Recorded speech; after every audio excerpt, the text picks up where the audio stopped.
ہم نے جو شعر پڑھا تھا آئینی ترمیم سے پہلے اس پہ کیا کہیں؟ نواز شریف صاحب جو ہیں وہ شعر تو پڑھا تھا، میں بھی جوابی شعر کہنا چاہتا تھا، اسپیکر صاحب نے مہلت ہی نہیں دی، آج میں وہ شعر کا جواب دوں گا۔ مرو صاحب، مبارک زیب جیسا نوجوان پاکستان تحریک انصاف کو چھوڑ دیا تو کیا کے پی کے میں ڈاؤن فال شروع ہو گیا پی ٹی آئی کا؟ مبارک زیب جیسے نوجوان کو قائل نہیں کر سکتے، نون لیگ میں شامل ہو گئے۔ نہیں، مبارک زیب جو ہیں ان کا بھائی میرا دوست تھا مرحوم شہید ریحان زیب، لیکن جب پی ٹی آئی نے ان کو ٹکٹ نہیں دیا تو میں گیا کمپین کے سلسلے میں اور وہاں باجوڑ کے لوگوں کو بتایا، باجوڑ کے لوگ اور بلکہ پشتونخوا کے بہت سارے لوگ اس کے حق میں نکلے ہوئے تھے اور اس کو کامیاب کرایا۔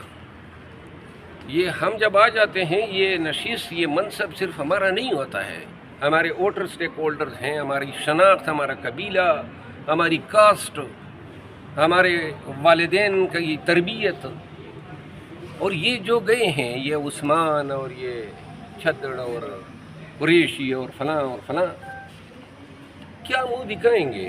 1 ارب روپے ملے نا، 1 ارب روپے جو ہیں، اس سے زیادہ 1 ارب 25 کروڑ ملے ہیں، تو یہ پیسے کب تک ساتھ دیں گے؟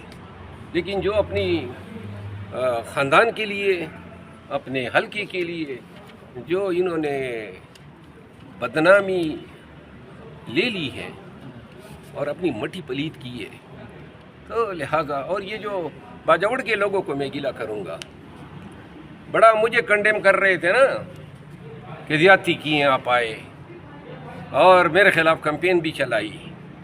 اب جواب دو باجوڑ کے لوگوں کہ تمہارا فیصلہ جو ہے بحیثیت قوم غلط تھا، اور آج آپ کی اس نمائندے کی فیصلے کی وجہ سے پورے باجوڑ کی طرف انگلیاں اٹھ رہی ہیں، اور باقی ان کا تو میں ذکر ہی نہیں کر رہا ہوں۔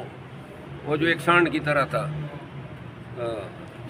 وہ جو سہوال والا ہے، عثمان نام ہے نا، اور ایک اور تھا خبیث، چہرہ چھپا رہا تھا، ہم تصویر لے رہے تھے میں اور عمر ایوب، اور لہٰذا، اور یہ اب عوام کا کس طرح سامنا کرنا پڑیں گے؟ مجھے پتہ ہے یہ پبلک میں جائیں گے لوگ، ان کے منہ پہ گوبر ملیں گے۔